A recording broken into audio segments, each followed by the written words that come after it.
The government's reform agenda, which has been ploughing ahead really very actively, has a commitment as part of it to engage with the sector and have a sector voice. So the role of the council effectively is to be that sector voice. So we're quite representative. We're 13 members representing a whole range of different organisations.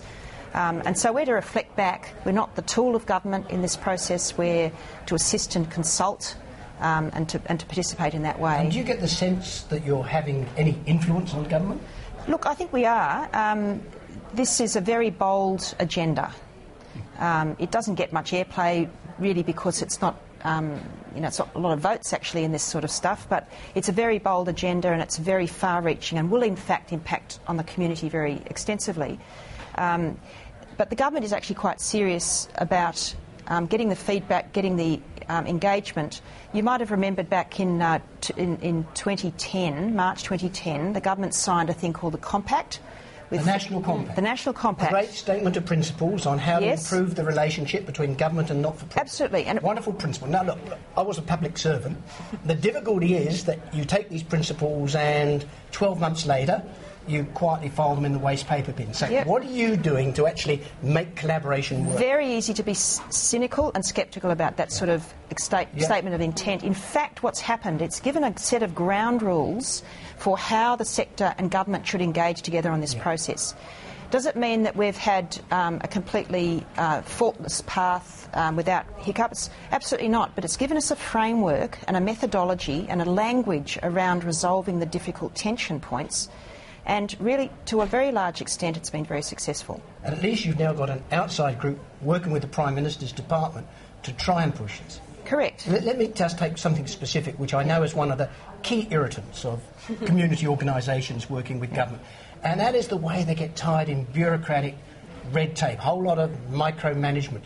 Now, one of the ambitions, I think, is to try and simplify that contracting business, have a single contract and so on. Are you getting anywhere on that front? Absolutely. It's one of the key parts of the reform agenda to, through the ACNC, the Australian Charities and Not-for-Profit Commission, which will start on the 1st of July this year. It'll be the one-stop shop, the moderator, if you like, of all that regulation and red tape. Will it fix everything from day one? No. But a lot of the pieces are actually starting to fall into place. So, for example, single forms of contracting, very important piece. A methodology for resolving some of the quirky, shall I say, stuff that's broken and needs fixing, the fundraising regimes particularly, those sort of things. There's a lot of the pieces that are actually going on, a lot of work going on in the background, and it will actually roll out in a way that people will see really good impacts as we go forward. Does it mean the sector likes everything happening? No, sure. But is there a mechanism for having that sort of robust engagement? In the spirit, coming back to your point about Compact, Peter, in a spirit of respect and respecting each other for what we're about, both the sector, respecting government for its constraints and responsibilities for fiscal responsibility, on one hand, and the sector being respected by government for who it is and who it stands for. I think it's a great idea. Look, two things that are really rumbling. One, of course, is the Charities Commission is going to be set up later this year, but there's also this tax inquiry going on. Now, Brooke and I have been talking on this program with a whole lot of different sort of social enterprises now, earning revenue to go back into mission. A lot of concern whether this tax inquiry could actually almost stifle social enterprises before they get going. Yeah. And look, to be quite honest, Peter, this is probably one of the most difficult, controversial issues in the whole reform package. There's a lot of things that could be said, but maybe the simplest thing is, for a long time, it's been very clear that the law of charities is that you can, however you raise money as a charity, so long as you spend it on your charitable purposes or your not-for-profit purposes, that's the end of the debate.